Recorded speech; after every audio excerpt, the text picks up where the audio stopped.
Bonsoir à toutes et à tous, merci d'être présents ce soir. Alors, je rajouterai juste une petite chose que j'ai démarré il n'y a pas très longtemps, c'est que je suis doctorant, donc je fais de la recherche et je suis rattaché au laboratoire Passage à Bordeaux avec Serge Briffaut, qui est mon directeur de thèse. Voilà, donc on va parler ce soir de résilience et de paysage. Alors, je vais partager mon écran.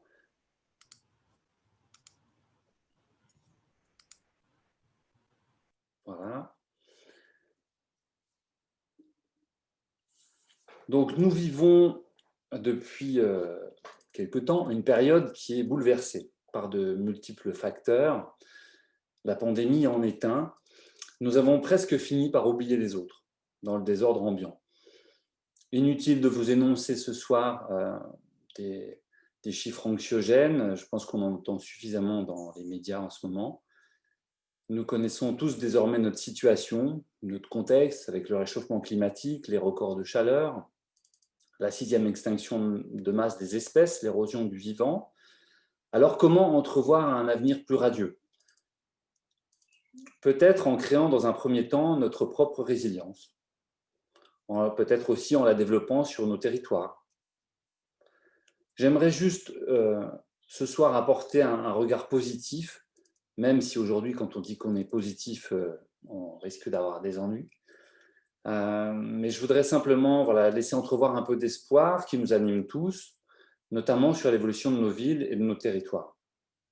Alors évidemment, je n'ai pas de solution miracle. Je viens avec quelques propositions pour répondre à cette question.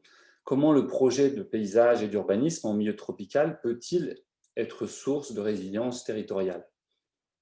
Alors, avant de vous montrer des projets, eh bien, il convient peut-être de mettre quelques mots sur les notions de paysage et de résilience. Qu'est-ce que le paysage? Comment le définir? C'est un terme qui n'est pas très simple à définir. Il est polysémique, il a plusieurs sens. Il fait appel à la subjectivité, aux représentations propres à chacun, à notre culture, à notre regard. C'est un système qui est complexe et qui est fait, comme vous pouvez le voir, d'une multitude de paramètres imbriqués les uns dans les autres et en perpétuelle évolution. Une sorte de matrice qui enregistre nos activités, notre histoire, comme l'a définissait Michel Corajou, paysagiste disparu. C'est à mon sens le reflet de notre société à un instant donné. Et ce reflet évolue. Alors, beaucoup de disciplines réfléchissent sur cette notion, un regard différent. Les philosophes le voient comme une symbolique, les sociologues le voient comme un échangeur entre le sensible et le monde des significations, les géographes comme un géosystème, les écologistes plutôt comme un éco-complexe, et puis enfin les paysagistes, à la manière de Philippe Thébault, comme un reflet des relations sensibles à l'espace et à la nature. Vis-à-vis de cette difficulté à définir le paysage, je me dis parfois qu'il y a peut-être autant de définitions du mot paysage que de paysage. Parce qu'au fond, tout est paysage, comme le disait Lucien Kroll, architecte dans un ouvrage intitulé de la même expression en 1999. C'est un architecte qui était en marge, souvent considéré comme un utopiste. Il prône une approche globale, relationnelle, de longue durée avec les milieux et les écosystèmes. Mais le paysage, c'est aussi un domaine qui ouvre la porte au rêve, comme le jardin. On contemple un paysage, on se pose devant un paysage, on apprécie. Ce domaine laisse entrevoir une forme d'espoir quand on plante. C'est un champ des possibles, comme ce jardin expérimental que nous sommes en train de réaliser à Saint-Gilles-Léo dans le cadre de mes recherches.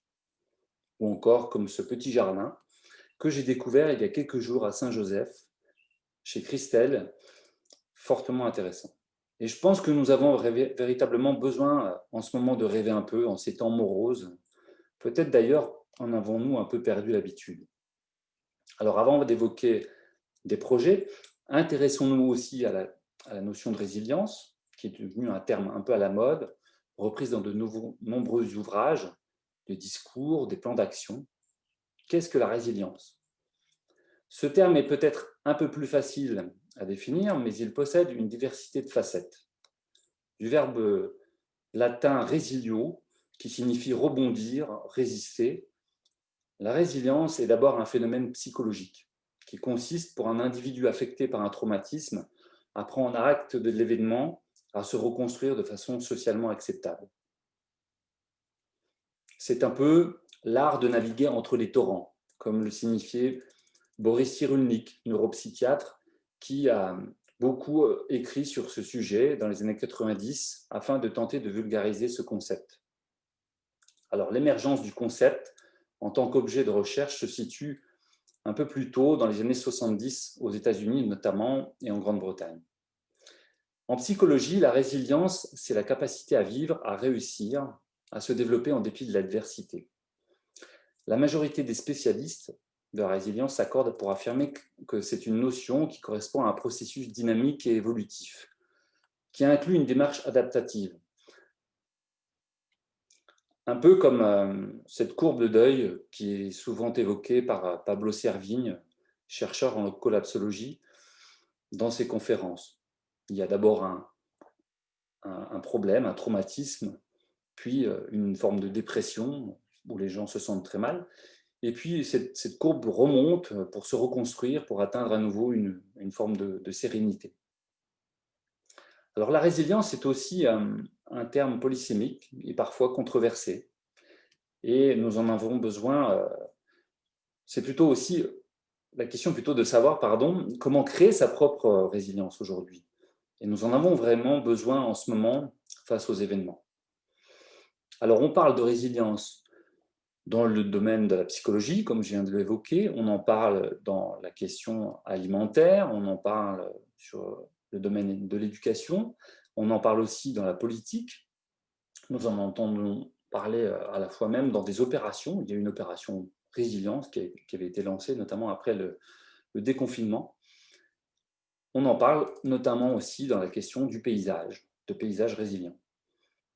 On parle même d'arbres résilients. Certains sont capables d'absorber des éléments et de continuer à vivre.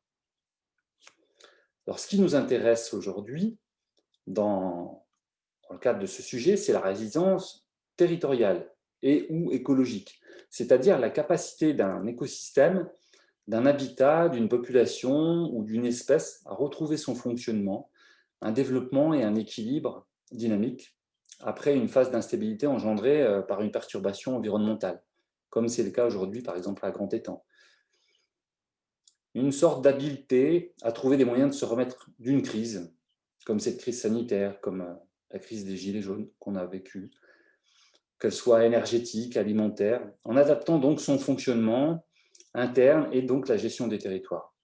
Alors à l'heure actuelle, de nombreux chercheurs s'accordent à considérer que pour qu'il y ait résilience, il faut qu'il y ait une menace majeure, une confrontation à un réel traumatisme ou de stress vraiment sévère, potentiellement pathogène, comme l'explique Maria Hanno, professeure en psychologie à l'Université de Lyon. Vu le contexte actuel, les événements des derniers mois, ce qu'on a vécu avec l'épisode des Gilets jaunes, les canicules à répétition, les sécheresses, la crise sanitaire en cours, je pense qu'en termes de contexte de stress, on est plutôt pas mal. Et il me semble temps d'introduire de la résilience dans nos territoires. Alors, venons-en au sujet principal. En quoi la démarche de projet de paysage en milieu tropical peut-elle être source de résilience territoriale? Cela revient à se poser la question suivante. Quel est l'intérêt de penser le territoire par le paysage? Eh bien, le paysage a la capacité, justement, dans le cadre de son étude, d'apporter une forme de transversalité entre les composants. Il y a un véritable travail qui est fait sur la connaissance du territoire, comme cette savane qui évolue au fil du temps. Le paysage est créateur de liens, de continuité. Il rend visible aussi les problématiques du territoire. Il a aussi la capacité, en tout cas à l'étude de son projet, d'imbriquer les échelles entre elles. On peut très bien travailler à des échelles de territoire très vastes, comme à l'échelle d'un quartier ou à celle de la parcelle. On ne saurait pas vivre sans paysage, comme l'évoque aussi Jean-Marc Bess dans son ouvrage « Penser le paysage, la nécessité du paysage ». puisque celui-ci fait partie de nos vies et il en est une condition, une dimension constitutive, telle serait la raison de sa nécessité. Et je pense aussi, quelque part, penser le paysage, c'est l'affaire de tous, pour construire ensemble. La nécessité d'une intelligence collective pour que le projet de paysage existe. Alors, il incite évidemment au débat, selon une diversité de regards, il est rassembleur, vecteur d'une ambition commune, mais effectivement, il y a aussi ce que cite souvent Hubert Reeves, le PFH, le putain de facteur humain, qui effectivement nous donne parfois des véritables difficultés à trouver des compromis. Ensuite, l'étude du projet de paysage est une des entrées, à mon sens, pour favoriser une forme de résilience, parce que ce n'est pas la seule, évidemment, mais aussi parce qu'il intègre dans son étude et dans sa démarche de projet ce que nous avons de plus précieux, c'est-à-dire le sol, avec sa topographie, l'étude de l'eau, de sa gestion, on sait pertinemment ce que ça peut donner, notamment en milieu tropical quand elle est mal gérée, et puis, évidemment, le vivant, la biodiversité, le génie naturel, qui implique l'interaction des diverses espèces entre elles. On est à l'aube de beaucoup de découvertes dans ce milieu. Nous avons par exemple changé notre regard vis-à-vis des arbres. On comprend maintenant qu'ils communiquent entre eux, qu'ils échangent de l'information, mais aussi de l'alimentation. Et nous avons tant à découvrir sur ces sujets. Et puis, le paysage aussi a aussi une donnée essentielle, c'est dans son étude, c'est bien la temporalité. Dans le cadre du projet de paysage, on travaille avec le temps, qu'on ne maîtrise pas. Alors, comment aborder cela? Peut-être s'inspirer. S'il existe, en tout cas, je pense, dans la nature, un système résilient, on le connaît tous, c'est celui de la forêt. Effectivement, la forêt est complètement résiliente, elle s'autogère. Tout se passe de façon continue dans le temps. Elle est complètement autonome en termes de gestion de l'eau, il n'y a pas de traumatisme. Le sol se régénère de façon permanente avec le feuillage des végétaux qui tombent, et puis ces va-et-vient de différentes espèces qui permettent l'enrichissement de l'humus. Alors, si on parle de forêt, eh bien, on peut peut-être lier la notion de jardin avec cette inspiration, et donc envisager peut-être des jardins-forêts, comme c'est le cas déjà, il y en a plusieurs concepteurs se sont lancés dans la démarche, comme c'est le cas à la ferme des Becs des Loins, pour les citer, mais il y en a d'autres évidemment, qui s'inspirent de ce modèle-là pour construire une forme de résilience dans leur petit micro-paysage. Si nous abordons la question de biodiversité et de forêt, je pense qu'il convient de montrer l'étonnante transformation d'un autre paysage, celui du projet de Sebastião Salgado, le célèbre photographe. Ça se passe au Brésil, dans une forêt tropicale humide. Et il y a à peu près 20 ans, eh bien, Sebastião Salgado a racheté une ferme de ses grands-parents dans un milieu totalement aride qui était devenu un milieu dévasté par l'exploitation incontrôlée du minerai de fer. Et il décide de requalifier cet espace tout simplement en plantant une forêt. Naturellement, le retour de la forêt a permis à la biodiversité de s'épanouir à nouveau. On voit sur la photo les transformations en seulement à peine 20 ans, c'est assez impressionnant, sur près de 600 hectares, ce n'est pas rien. Les derniers comptages ont permis de recenser plus de 172 espèces d'oiseaux, 33 de mammifères et 15 amphibiens et de reptiles, dont certaines étaient seulement menacées. Ce qui prouve qu'en introduisant de la biodiversité, notamment des endémiques, on favorise l'accueil d'autres espèces et on assiste à des résultats incroyables. On recrée un équilibre. En 20 ans, c'est finalement assez rapide. Donc c'est un projet de paysage, à mon sens, très intéressant à plusieurs titres, parce qu'il montre que l'équilibre peut être atteint assez rapidement finalement dans ce modèle. Restons toujours dans le milieu tropical, Allons par contre cette fois-ci en Guyane, où un projet de paysage a été organisé sur un élément fondateur qui est celui de l'eau.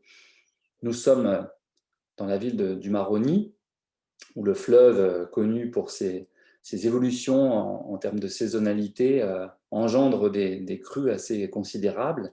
Eh bien, localement, il y a eu une réflexion à l'échelle urbaine pour envisager véritablement de travailler complètement autrement et d'instaurer tout un projet autour de la notion de l'eau.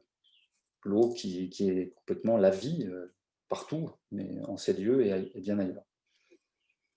Alors, je pourrais vous citer encore d'autres modèles. Il y en a des plus simples, comme ces questions d'îlots de fraîcheur dont on recherche tous les bénéfices en été. Celui de l'exemple de Porto Alegre au Brésil, où on se rend compte qu'à travers cette plantation d'arbres, on a réussi à créer une véritable canopée.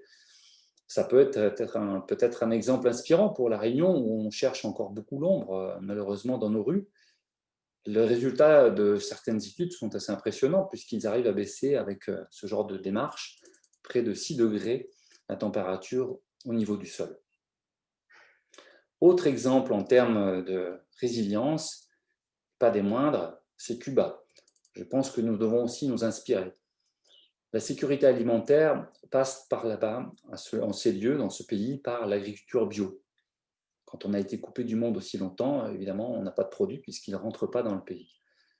Et cette véritable transformation leur a permis aujourd'hui de devenir des pionniers dans la démarche. C'est une véritable transition géopolitique et urbaine qui est en construction, où l'État intervient en créant des lieux de production à l'intérieur des villes, ce qu'ils appellent les organopónicos en espagnol, relatifs au vivant, et où ils engagent finalement et créent de l'emploi à travers des productions vivrières en cœur de ville. Donc, encore un exemple très intéressant. Alors, venons maintenant à La Réunion, sur un projet sur lequel je travaille en ce moment, sur lequel nous essayons, en tout cas avec toute une équipe que je vais vous citer, d'insérer de la résilience à travers le projet de paysage. On travaille avec LD Austral, l'atelier LD, Le Réunion, GB2 et Concept pour la mairie de Saint-Paul et la CEMADER.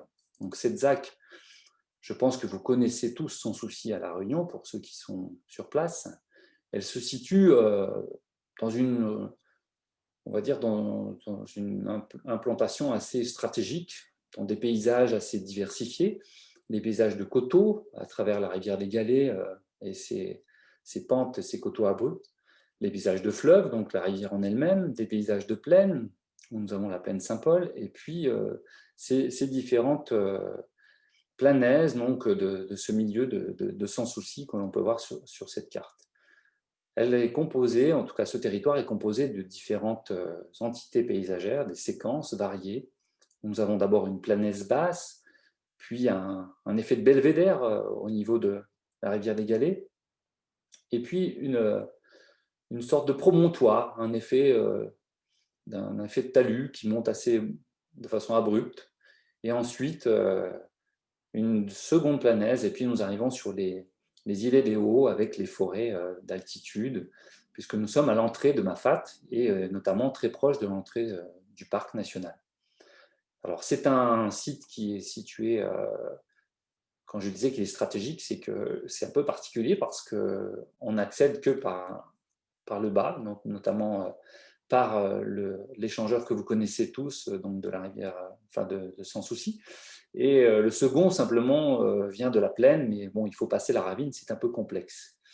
Et donc, juste sur ce territoire, donc ces séquences paysagères que l'on voit désormais vues en plan, eh bien, vous représentez un peu plus la superficie de ces séquences paysagères avec cette planaise basse, ce belvédère donc, que j'évoquais, le promontoire ici, où les courbes de niveau se resserrent, les îlettes en plateau, le centre-bourg, eh bien, il s'étend quand même sur 80 hectares, ce n'est pas rien. Et donc, il est découpé aussi à travers deux ravines, la ravine de la Cressonnière et la ravine Amédée qui passe ici, qui se jette dans la ravine de la Plaine.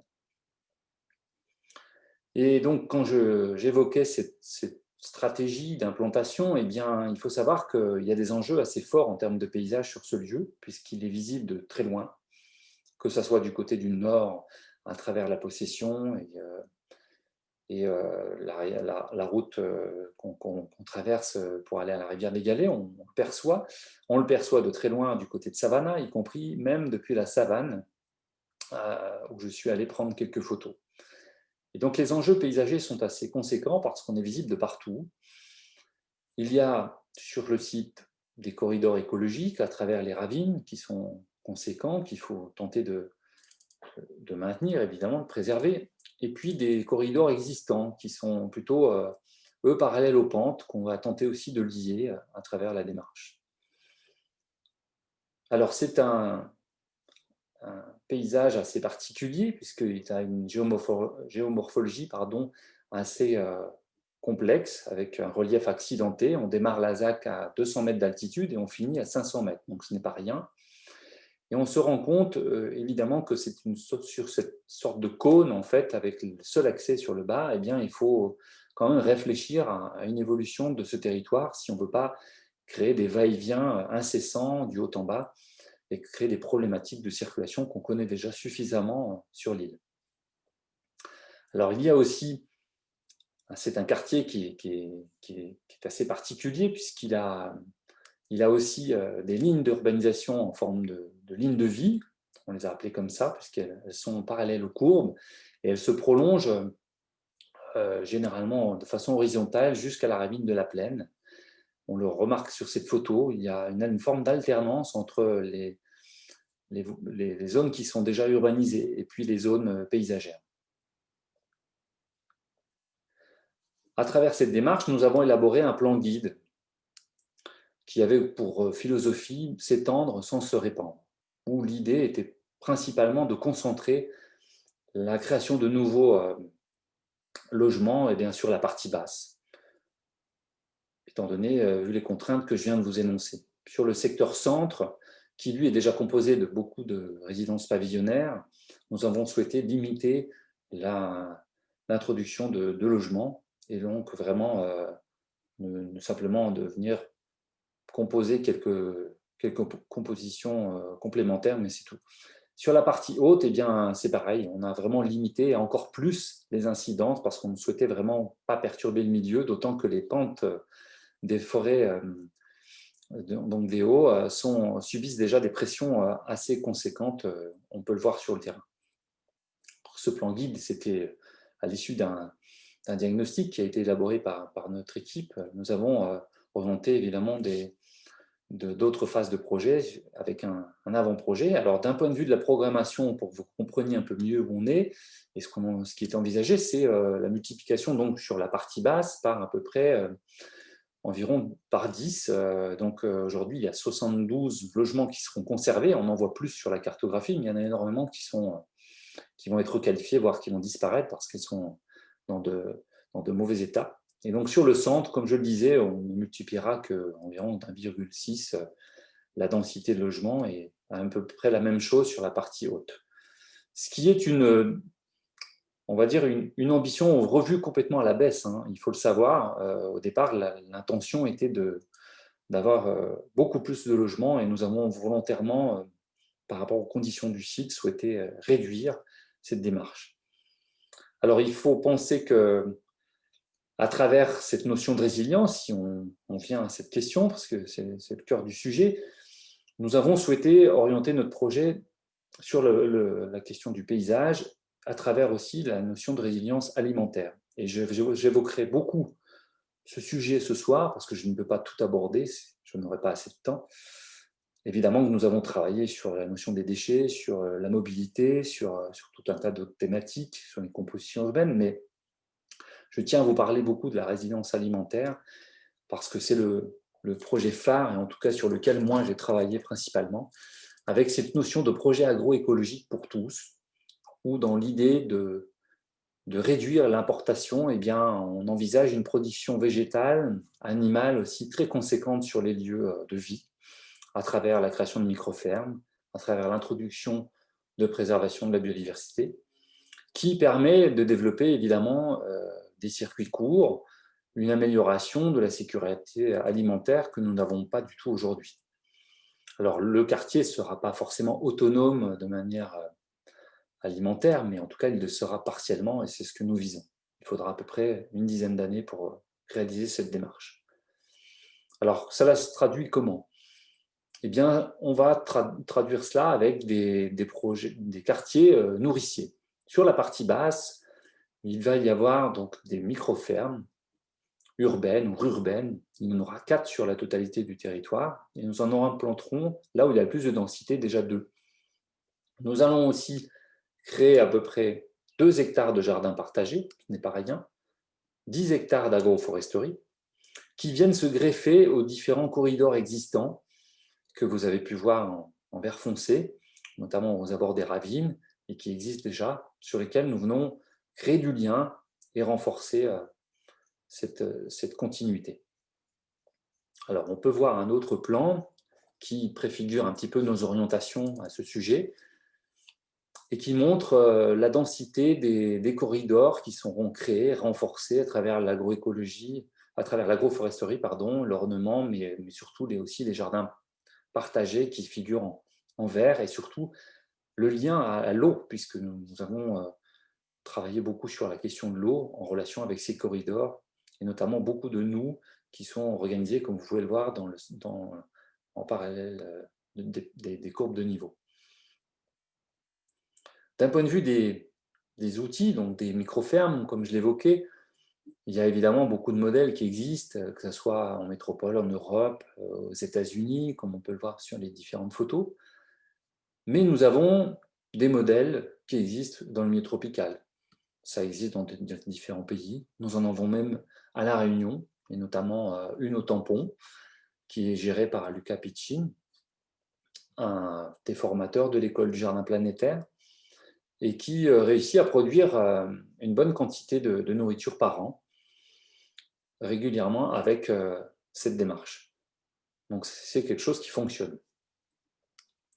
D'un point de vue des espaces collectifs, partagés, eh bien, ils sont fédérateurs, ils ont été une sorte de fil conducteur dans la création du projet.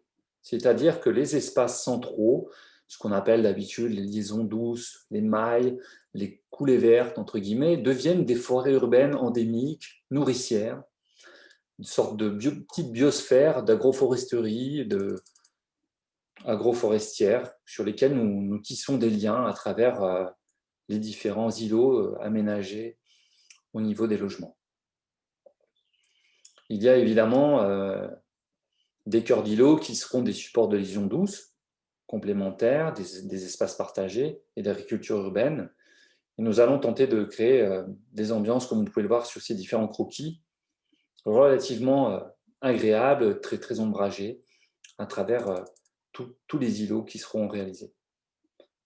Alors, d'un point de vue global, parce qu'il ne faut pas oublier le reste du projet, des équipements publics, etc. C'est un peu pour ça que je vous montre aussi ce plan.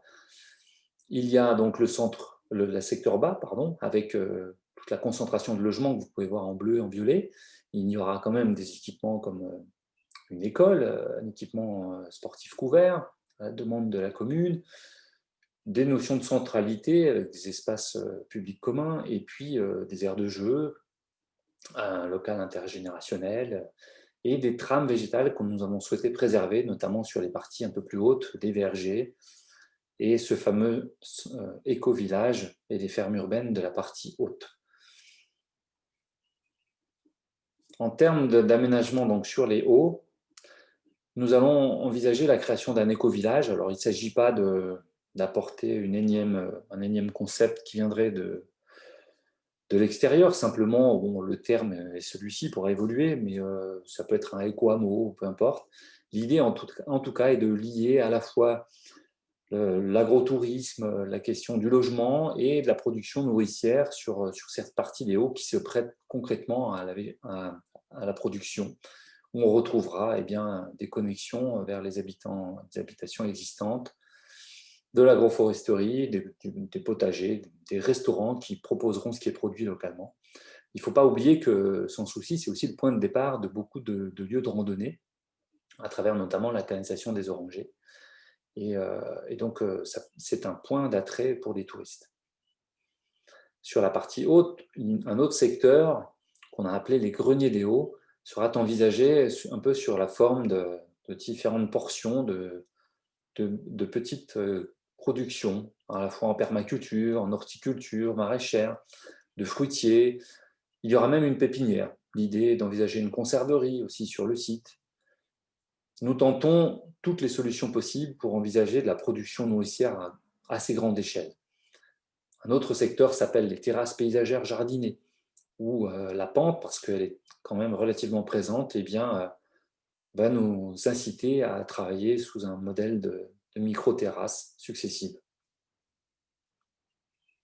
Alors, à son souci, il existe déjà des jardins partagés, petits, certes, avec une dizaine de parcelles, c'est les jardins partagés d'Amédée, qui ont été créés à l'origine pour simplement offrir on va dire, à des résidents qui devaient peut-être changer de lieu de logement ou en tout cas qui souhaitaient tout simplement aussi jardiner. Et ils fonctionnent très très bien. On a même créé aussi une petite pépinière qui fait l'objet de différents ateliers avec l'école Jardin Planétaire et sur laquelle voilà, nous réalisons des plans de différentes espèces endémiques pour tout simplement fournir peut-être aussi des projets d'îlots à travers la ZAC. Vous pouvez aller les découvrir et rencontrer différents jardiniers qui ont été formés, notamment au jardinage bio.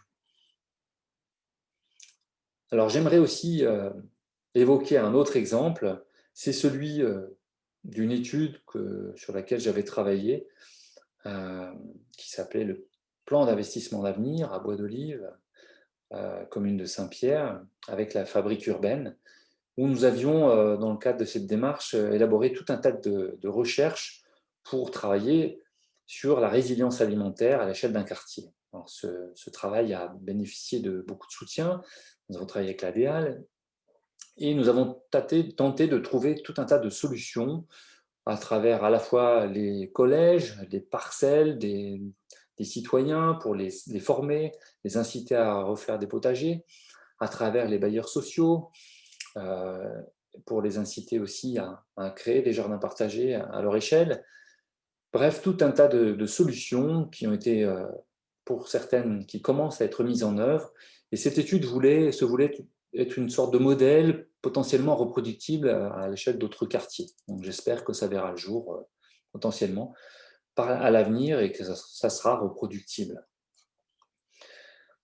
Concernant la Réunion, eh bien, si je vous parle autant de cette question de résilience et surtout de la partie alimentaire, c'est bien parce que nous avons vécu quand même des périodes un peu où nous nous sommes quand même tous posé des questions, quand les rayons étaient un peu vides, et puis à travers la vague des Gilets jaunes, aussi à travers cette crise sanitaire qui nous a tous un peu chamboulés, provoqué parfois des paniques pour certains, et donc je pense que nous avons véritablement à réfléchir à cette démarche et en tout cas, non plus à aménager nos territoires, mais plutôt à ménager nos territoires, comme le disait Thierry Pacaud dans une conférence récemment, c'est-à-dire tenter vraiment de produire localement tout ce qu'on peut à n'importe quelle échelle, partout où c'est possible, pour envisager, on va dire, voilà, cette sécurité alimentaire dans le temps. Et je pense que la biodiversité, beaucoup d'autres thématiques auront des répercussions positives sur ce sujet. Alors si on prend un peu de recul, notamment vis-à-vis de l'île, qui était considérée, enfin que je considère un peu comme un grand jardin quelque part, eh bien, je me dis peut-être qu'on pourrait peut-être aussi envisager un plan de paysage à l'échelle de l'île. Alors, je sais qu'il y en a un en cours, notamment sur l'Ouest, qui est porté par le TCO, mais peut-être qu'il serait temps d'en envisager un à l'échelle de l'île. Peut-être que c'est déjà le cas, je n'ai pas l'information, mais ça serait très bien. Nous avons bien un schéma d'aménagement régional, mais sur le plan du paysage, aujourd'hui, je ne connais pas d'outils, même s'il y a l'Atlas qui a beaucoup apporté, je le reconnais, et qui sert aussi de support, mais je pense que des orientations sur un plan de paysage seraient très intéressantes. Il faut savoir que, si je reviens à la question alimentaire, nous sommes quand même complètement dépendants de ces importations, avec quelques quelques dizaines de jours, enfin 15 jours, on nous dit, en termes de réserve de sécurité alimentaire, c'est quand même très peu. Alors, nous n'avons pas de problème de terrain. Il paraît qu'il y a à peu près 6000 hectares qui pourraient être cultivés. Donc, ce n'est pas une question de surface, peut-être une question simplement d'organisation, d'organisation et de planification, de diversité de production et de filières à organiser. Alors, je souhaite vous partager quelques ouvrages qui, moi, m'ont inspiré à travers cette démarche, notamment celui de Rob Hopkins, qui est un manuel de transition, qui est un pionnier de la dépendance au pétrole à la résilience locale. Il en parlait déjà il y a fort longtemps. Un second qui s'inspire notamment du vivant de Gauthier Chapelle, la voie du biomimétisme, le vivant comme modèle. Et puis Vivre avec la terre de Perrine et Charles Lévesque-Gruyer, donc de la ferme Bec des Loings dont j'ai parlé un petit peu tout à l'heure. Et enfin, celui dont j'ai parlé aussi tout à l'heure, la nécessité du paysage, qui quelque part, à mon sens, est une porte ouverte. Je pense que le projet de paysage est en tout cas, à travers son étude, son prisme, peut nous apporter en tout cas des regards pour envisager cette forme de résilience. Alors j'ai trouvé aussi cette photo qui avait été prise à l'université de Nanterre un peu particulière, notamment retrouvée aussi dans une des conférences de Pablo Servigne, et je me suis dit que j'allais un peu la bricoler parce qu'on entend tellement de messages assez difficiles en ce moment que je pense que voilà, on peut aussi imaginer que tout simplement, c'est pas la fin du monde, c'est un autre monde qui est possible, et qu'on en est tous les acteurs, et que voilà, il suffit simplement qu'on mette en place des démarches, qu'on s'y mette tous. Et je finirai sur cette petite citation d'un anonyme. Je vous laisse méditer sur cette petite phrase. Ceux qui pensent que c'est impossible sans prier, de ne pas déranger ceux qui essaient. Voilà, je vous remercie pour votre attention.